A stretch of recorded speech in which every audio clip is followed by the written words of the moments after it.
अस्सलाम वालेकुम व्यूअर्स, आज मैं लेकर आई हूँ आपके लिए ढाबा स्टाइल कीमे की एक बहुत ही ज़बरदस्त और मज़ेदार रेसिपी। इसकी ख़ास बात ये है कि हम एक तो सब्ज़ मिर्चों में बनाएंगे इसे, और दूसरी बात ये कि हम इसमें डालेंगे फ्राइड अनियन।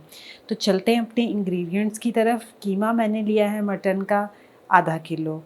प्याज मैंने 2 अदद बड़े लिए, उनको काट लिया जूलियन कट। टमाटर मैंने 3 अदद लिए, उनको भी मैंने जूलियन कट काट लिया, दरमियाने थे। कॉर्नफ्लोर लिया मैंने 1 खाने का चम्मच, ये मैं प्याज को लगाऊंगी। अदरक लिया है मैंने गार्निशिंग के लिए। यहाँ पे मैंने लिया है सब्ज़ मिर्चों का पेस्ट 1.5 खाने का चम्मच। ज़ीरा लिया है मैंने 1 खाने का चम्मच। गरम मसाला लिया आधा खाने का चम्मच। ये है अदरक का पाउडर 1 खाने का चम्मच। लहसुन पाउडर 1 खाने का चम्मच। हल्दी लिया मैंने 1 चाय का चम्मच। नमक लिया है मैंने हस्बे ज़ायका, ये है 1 खाने का चम्मच। और जो दही लिया है वो मैंने 1 प्याली लिया है।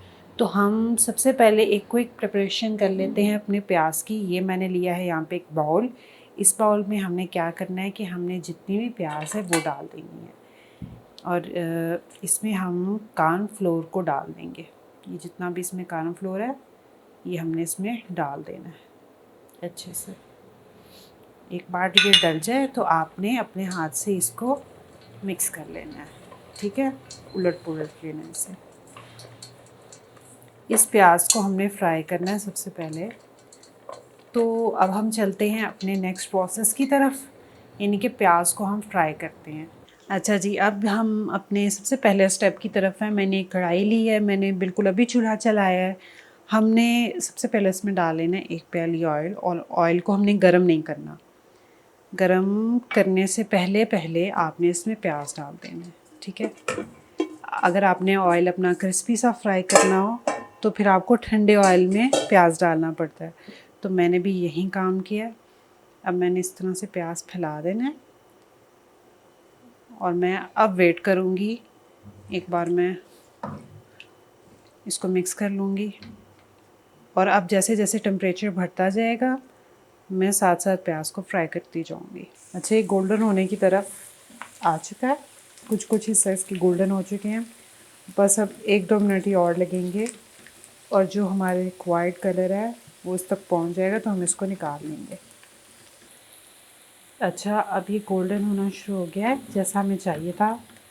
आप देख सकते हैं इस तरह का हमको चाहिए था। अब हम क्या करेंगे, एक मैंने इस तरह से स्ट्रेनर लिया है, मैं प्याज को इसके अंदर डाल दूँगी और इसको मैं अलग कर लूँगी साइड पे। थोड़ा सा प्याज मैंने पीछे रहने दिया है। इसी प्याज में हम कीमे को ऐड कर लेंगे।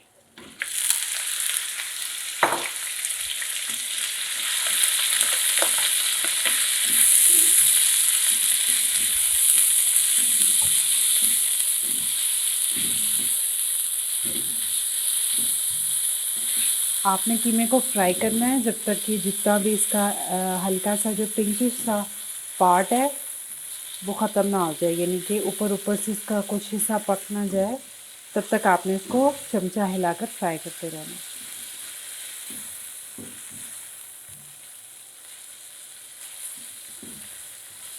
आंच हमारी मीडियम है। प्याज भी हमने फ्राई किया था, वो मीडियम आंच पे किया था। तेज़ करेंगे जल जाएगा, बाहर से पक जाएगा, अंदर से नहीं पकेगा। तो थोड़ी देर बाद वो क्रिस्पी, वक्ती तौर पे तो क्रिस्पी लगता है लेकिन बाद में वो नरम हो जाता है। तो हमने अपना जो फ्लेम है उसको मीडियम रखना है। कीमा भी हम मीडियम फ्लेम पे भूनेंगे। अच्छा, अब आप देख सकते हैं इसका जो भी एक पिंक सा हिस्सा था, कच्चापन था, वो देखने में इस वक्त दूर हो चुका है। अब हमने क्या करना है कि हमने इसमें स्पाइसेस डालने हैं। सबसे पहले नमक और हल्दी है मेरे पास, मैं इसको डाल दूँगी। अच्छा, ज़ीरा और गरम मसाला, गरम मसाले को भी नहीं डालेंगे, मैं ज़ीरा डाल दूँगी। साथ ही मेरे पास लहसुन और अदरक का पाउडर है, ये डल जाएगा इसमें। हम इसको मिक्स कर लेंगे अच्छे से।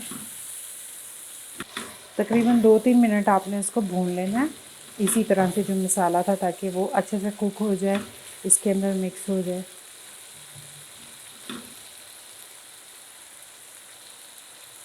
अब मुझको इस स्टेज पे एक काम ये करना है कि जो दही है मेरे पास वो मैं इसमें मिक्स कर दूँगी।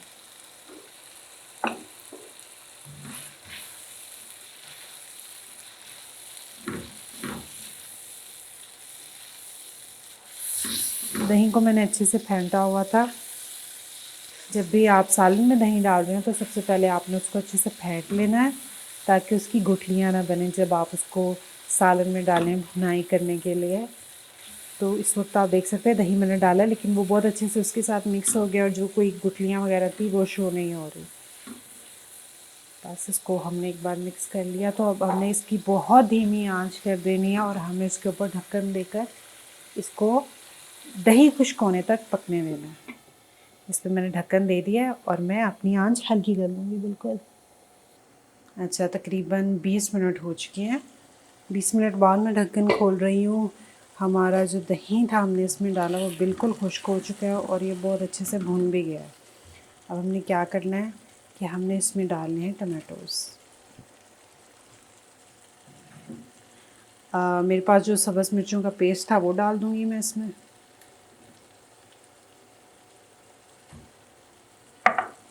और एक बार हम इसको बहुत अच्छे से मिक्स कर लेंगे।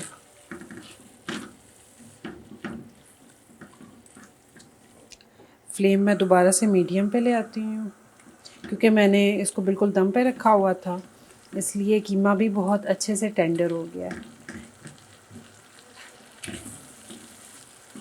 चूँकि हम पहले भूनते भी रहे हैं कीमे को, उसके बाद दही में भी हमने इसको काफ़ी देर तक पकाया है। अब हमने जब टमाटर डाले हैं तब भी हम तकरीबन 10 मिनट इसको छोड़ेंगे पकने के लिए, तो इसी भुनाई में हमारा जो कीमा है वो अच्छे से गल जाएगा।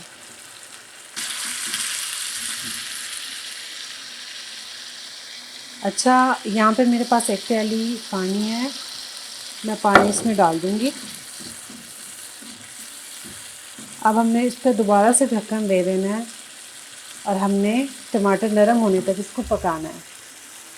तकरीबन 10 मिनट बाद मैं ढक्कन दोबारा खोलूँगी, तो हम 10 मिनट तक इंतज़ार करते हैं।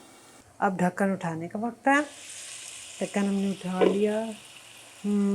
ऑलमोस्ट जो पानी डाला था वो खुश्क हो गया, थोड़ा बहुत बस रह गया है। अब हम टमाटर को बस भूनेंगे। अच्छा, कीमा भी हमारा अच्छे से गल चुका है और टमाटर भी हमको इसी शेप में चाहिए था, इस तरह का। तो अब हम क्या करेंगे कि जो गरम मसाला है वो हम इसमें डाल देंगे। लास्ट में गरम मसाला डालने का मकसद बेसिकली ये है कि आप गरम मसाले को जितना पकाते हैं उसका जो जायका है वो उतना कड़वा सा और अजीब सा हो जाता है। जब आप खाना खाते हैं तो आपको जलन का मसला होने लग जाता है।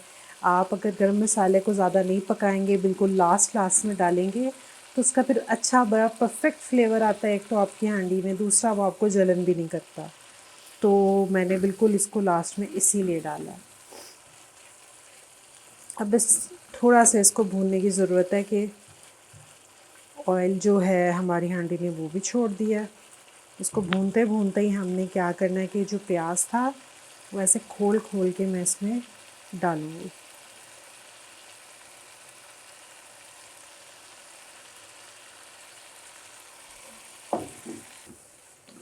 इसको हम फिर से हिला लेंगे अच्छे से। अच्छा, अब हमने इसको उतार लेना है, लेकिन उतारने से पहले आपने क्या करना है कि थोड़ी सी जो अदरक है वो मैं इस पर छिड़क दूँगी। ये सब्ज़ मिर्च थी, ये मैंने इसमें डाल के इसको एक बार फिर से हिला लेना है और आपने ढक्कन बंद कर देना है। साथ ही आप चूल्हा भी बंद कर देंगे और आप 2 मिनट इसको इसी तरह से रहने देंगे ताकि जो भी फ्लेवर है वो इसमें जो हीट बाकी है उससे वो पूरा अच्छे से हांडी में फैल जाए और उसके बाद हम इसको डिश आउट करेंगे।